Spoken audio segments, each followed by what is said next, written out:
Hello friends, आज की इस वीडियो में जो हमारा मुगल वंश से संबंधित पहला वीडियो है। आज की इस वीडियो में हम लोग मूल रूप से देखेंगे कि कैसे मुगल वंश की स्थापना होती है और इसके संस्थापक बाबर से जुड़े विभिन्न बिंदु और जो बाबर से संबंधित प्रश्न जो पिछले साल एग्ज़ाम में पूछे गए हैं। तो ज़्यादा टाइम न गवाते हुए वीडियो को स्टार्ट कर लेते हैं। मुगल वंश जो 1526 से 1857 तक चलता है। तो ये जो मुगल वंश है इसके संस्थापक थे बाबर और बाबर के पिता का नाम था उमर शेख मिर्ज़ा जो तैमूर के वंशज थे और बाबर के माता के नाम है कुतलुग निगार खान जो मंगोल के वंशज थी। इन दोनों वंशज जैसे कि पिता तैमूर वंशज और माता मंगोल वंशज, इन दोनों वंशज से उत्पन्न होते हैं बाबर, जिसने एक विशाल साम्राज्य की स्थापना भी करते हैं।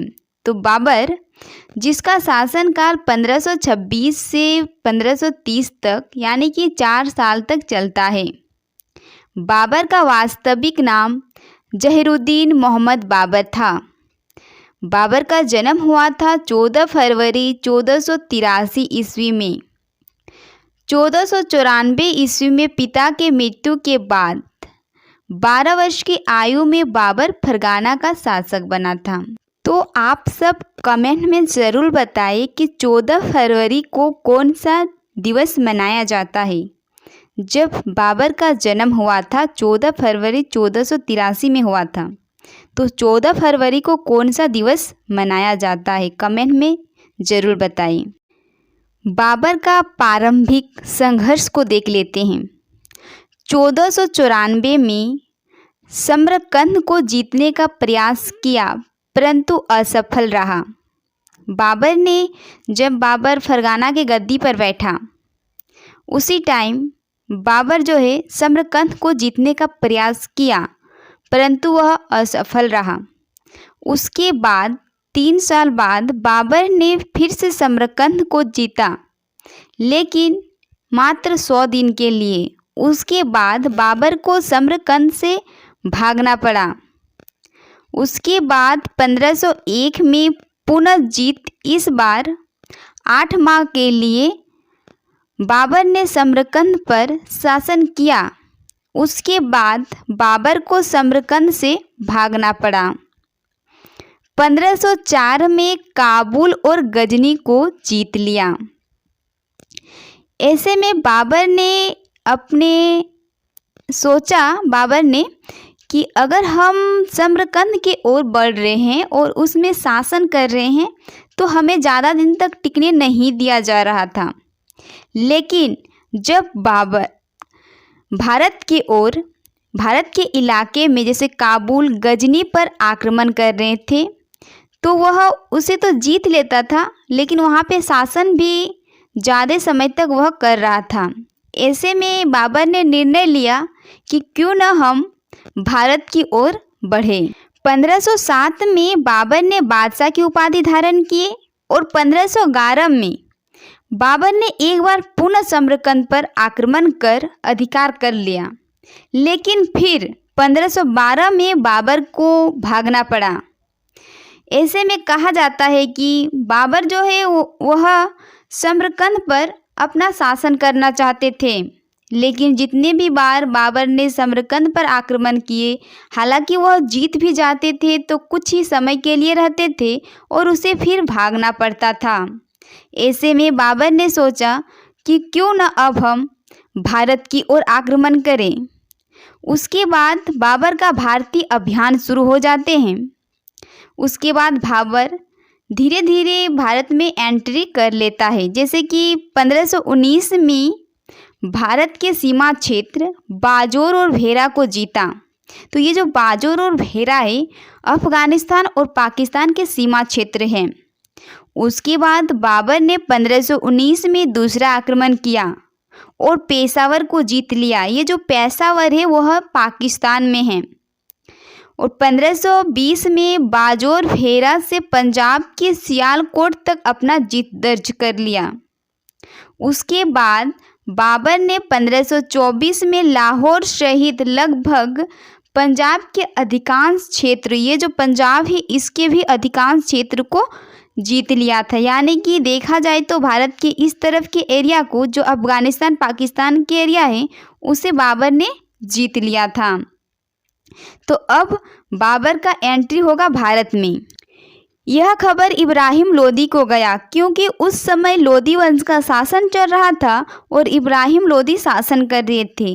इब्राहिम लोदी ने कहा, जब बाबर दिल्ली की ओर आक्रमण करेगा तब हम उस पर आक्रमण करेंगे। पानीपत के प्रथम युद्ध के लिए बाबर को भारत से निमंत्रण भेजा गया था। पंजाब के सूबेदार दौलत खां लोदी के द्वारा और इब्राहिम लोदी के चाचा आलम खां लोदी के द्वारा और मेवाड़ के शासक राणा सांगा के द्वारा। पंजाब के सूबेदार जो थे दौलत खां लोदी, यह बाबर को इसलिए निमंत्रण भेजे थे क्योंकि वह भारत आएंगे और इब्राहिम लोदी को हराएंगे और कुछ धन दौलत लूट के फिर वापस चला जाएगा और हम भारत पर अपना शासन करेंगे। और इब्राहिम लोदी के चाचा सेम वही चाहते थे कि बाबर भारत पर आएंगे और इब्राहिम लोदी को हराएंगे और कुछ धन दौलत लूट के फिर वापस चला जाएंगे, उसके बाद हम भारत पे शासन करेंगे। और ये जो मेवाड़ के शासक राणा सांगा थे, यह भी वही सोच रहे थे कि बाबर भारत पर आएंगे, कुछ धन दौलत लूट लेंगे और वापस चले जाएंगे और हम पूरे भारत में शासन करेंगे। लेकिन ऐसा कुछ होता नहीं है। बाबर जो है यह भारत पर आते हैं और यहीं पे रह जाते हैं क्योंकि इसके पास रहने का कोई अस्थायी जगह नहीं था, जिसके कारण इन तीनों के विपरीत होता है। तो अब हम देखते हैं बाबर के द्वारा लड़ा गया युद्ध। ये 4 युद्ध है जो बाबर के द्वारा भारत में लड़ा गया था, लेकिन इन चारों युद्ध में बाबर का जीत होता है। पहला होता है पानीपत का प्रथम युद्ध 1526 में, उसके बाद खानवा का युद्ध होता है 1527 में, फिर चंदेरी का युद्ध 1528 में, फिर घाघरा का युद्ध 1529 में, उसके बाद 1530 में बाबर का मृत्यु हो जाता है। पानीपत का प्रथम युद्ध हरियाणा के क्षेत्र में, ये जो हरियाणा है इस क्षेत्र में हुआ था। तो पानीपत की जो प्रथम युद्ध हुआ था 21 अप्रैल 1526 को बाबर ने दिल्ली सल्तनत के शासक इब्राहिम लोदी को हराया था। तो पानीपत का प्रथम युद्ध हुआ था 21 अप्रैल 1526 को दिल्ली सल्तनत के शासक इब्राहिम लोदी और बाबर के बीच। लेकिन पानीपत के प्रथम युद्ध में बाबर जीत जाते हैं और इब्राहिम लोदी हार जाते हैं। पानीपत के प्रथम युद्ध हुआ था जो वह हरियाणा के क्षेत्र में हुआ था और इस युद्ध में बाबर ने तोपों को सजाने के लिए, और बाबर जो थे उसने पानीपत के प्रथम युद्ध में ही तोपों का भी इस्तेमाल किया था। भारत में पहली बार तोपों का प्रयोग किया गया था और ये जो तोपें थे इसको सजाने के लिए उस्मानी विधि का प्रयोग किया गया था और इब्राहिम लोदी को पराजित किया।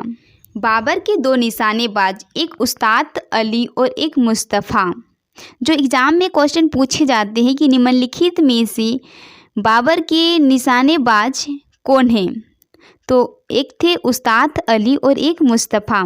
ये जो पानीपत की प्रथम युद्ध हो रहा था, इस युद्ध में इब्राहिम लोदी की लगभग 1 लाख सेना थी और बाबर की 12,000 सेना थी। लेकिन फिर भी बाबर की इस युद्ध में जीत होता है और इब्राहिम लोदी का हार होता है, क्योंकि बाबर ने इसी युद्ध में पहली बार तोपों का प्रयोग किया था और उसे बहुत ही अच्छे तरीके से सजाया था, जिसके कारण बाबर का जीत होता है और इब्राहिम लोदी का हार होता है। इसके बाद बाबर ने पानीपत के युद्ध जीतने के बाद चांदी के सिक्के बांटे। जितने भी अगल बगल लोग थे उन सारे को चांदी के सिक्के बांटे, जिसके कारण जनता के द्वारा बाबर को कलंदर की उपाधि दिए थे। तो किसके द्वारा बाबर को कलंदर की उपाधि दिए थे? तो जनता के द्वारा। ठीक है, तो अब देखेंगे 1527 में खानवा का युद्ध जो आगरा के क्षेत्र में हो रहा था। तो पहला बाबर जो है वह पंजाब की ओर से भारत पर अपना आक्रमण कर रहा था। पहले पंजाब में किया, फिर हरियाणा में, फिर अब आगरा में घुस गए हैं। तो जब बाबर ने निर्णय लिया कि अब हम अस्थायी रूप से भारत पर रहेंगे, जैसे ही बाबर ने भारत में रहने का योजना बनाई तब राणा सांगा ने विरोध किया कि उसके बाद इन दोनों के बीच खानवा का युद्ध हो जाता है 1527 में, जिसमें बाबर तो जीत जाता है लेकिन राणा सांगा हार जाते हैं। और इसी युद्ध में, खानवा के युद्ध में, बाबर ने जिहाद का नारा दिया था, जिहाद का नारा भी दिया था। उसके बाद गाजी की उपाधि भी धारण किए थे। उसके बाद 1528 में चंदेरी का युद्ध होता है मालवा और बुंदेलखंड में। तो पहले बाबर पंजाब की ओर से आ रहे थे, फिर हरियाणा आए, फिर उत्तर प्रदेश पर अपना शासन किए। उसके बाद मध्य प्रदेश और उत्तर प्रदेश के बीचों बीच मालवा और बुंदेलखंड इस क्षेत्र में अपना आक्रमण कर रहा था, लेकिन इस बार भी बाबर का जीत ही होता है।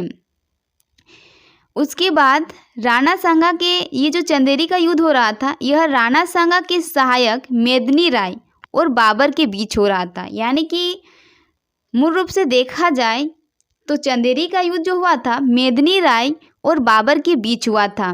इसी युद्ध में बाबर ने मेदिनी राय को पराजित किया और उसके दो पुत्री को अपने दो पुत्र हुमायूं और कामरान को भेंट के रूप में दिया था। अब बाबर बिहार के क्षेत्र जो गंगा नदी के सामने है, इसे घाघरा का युद्ध इस कारण कहा गया है क्योंकि यह घाघरा नदी के सामने हुआ था। इसी कारण इस युद्ध को घाघरा का युद्ध कहा जाता है, जो 1529 में हुआ था। तो बाबर ने अफगान शासक मोहम्मद लोदी को पराजित किया था घाघरा का युद्ध में। तो घाघरा का युद्ध जो हुआ था बाबर और मोहम्मद लोदी के बीच हुआ था, जिसमें बाबर का जीत होता है और मोहम्मद लोदी का हार होता है। इसके बाद 26 दिसंबर 1530 को बाबर का मृत्यु हो जाता है। उसके शव को पहले आगरा के आरामबाग में दफनाया गया, उसके बाद उसे काबुल में दफनाया गया था। बाबर को पहले दफना दिया गया था आरामबाग में, ठीक है। उसके बाद बाबर के द्वारा लिखा गया एक पुस्तक बाबरनामा, उसको बाद में लोगों के द्वारा पढ़ा गया। तब बाबर ने उसमें अपने बारे में लिखा था कि अगर हम मरे तो हमें काबुल में दफनाना। तो फिर उसके शव को आरामबाग से उठाकर ले जाकर काबुल में दफनाया गया था, जिससे एग्ज़ाम में क्वेश्चन पूछे जाते हैं। बाबर का मातृभाषा तुर्की था, लेकिन वह अरबी और फारसी का भी अच्छा ज्ञाता था। बाबर ने अपनी आत्मकथा बाबरनामा, जिसे वह तुर्की में रचना की है। हालांकि एग्ज़ाम में बहुत बार पूछे जाते हैं कि बाबरनामा जो पुस्तक है इसकी रचना बाबर ने किस भाषा में किए थे, तो राइट आंसर होगा तुर्की भाषा में। बाबरनामा जो पुस्तक है इसका अनुवाद फारसी में किया था अब्दुल रहीम खान खाना ने। तो बाबरनामा का तुर्की में अनुवाद किया था बाबर ने, और बाबरनामा जो पुस्तक है इसका फारसी में अनुवाद किए थे अब्दुल रहीम खान खाना ने। मुग़ल शासक बाबर के बारे में हमने उससे संबंधित जो बिंदु बन सकता है, जो एग्ज़ाम की दृष्टि से आने के लायक है, उसको हमने डिस्कस कर लिए हैं। अब हम प्रीवियस ईयर्स के क्वेश्चन जो बाबर से संबंधित है उसके बारे में देख लेते हैं। 1526 ईस्वी में बाबर ने किस वंश के शासक को परास्त कर मुग़ल वंश की नींव रखी थी? तो इसका राइट आंसर है ऑप्शन नंबर बी, लोदी वंश को। पानीपत का प्रथम युद्ध कब हुआ था? राइट आंसर है ऑप्शन नंबर बी, 21 अप्रैल 1526 को पानीपत का प्रथम युद्ध हुआ था। बाबर ने प्रसिद्ध उस्मानी विधि का प्रयोग सर्वप्रथम किस युद्ध में किया था? तो राइट आंसर है ऑप्शन नंबर सी, पानीपत के प्रथम युद्ध में। किस युद्ध में जीतने के उपरांत बाबर ने कलंदर की उपाधि धारण किए थे? तो राइट आंसर है ऑप्शन नंबर ए, पानीपत का प्रथम युद्ध में 1526 को। निम्नलिखित में से किस मुगल सम्राट ने सबसे पहले गाजी की उपाधि धारण किए थे? ऑप्शन नंबर ए, बाबर ने सबसे पहले गाजी की उपाधि धारण किए थे। बाबर किस वर्ष फरगाना का शासक बना? राइट आंसर ऑप्शन सी, 1494 में बाबर फरगाना का शासक बना। घाघरा का युद्ध निम्नलिखित में से किस वर्ष लड़ा गया था? ऑप्शन डी, 1529 में घाघरा का युद्ध लड़ा गया था। खानवा का युद्ध निम्नलिखित में से किस वर्ष लड़ा गया था? बी, 1527 को। मुगल बादशाह बाबर के पिता का क्या नाम था? ऑप्शन ए, उमर शेख मिर्जा द्वितीय। बाबरनामा पुस्तक की रचना बाबर ने किस भाषा में किया था? ऑप्शन नंबर सी, तुर्की भाषा में। बाबरनामा पुस्तक का फारसी में अनुवाद किसने किया था? तो इसका राइट आंसर हो जाएगा आपका ऑप्शन नंबर सी, अब्दुल रहीम खान खाना ने। तो यहीं पे हमारा वीडियो समाप्त हुआ। धन्यवाद।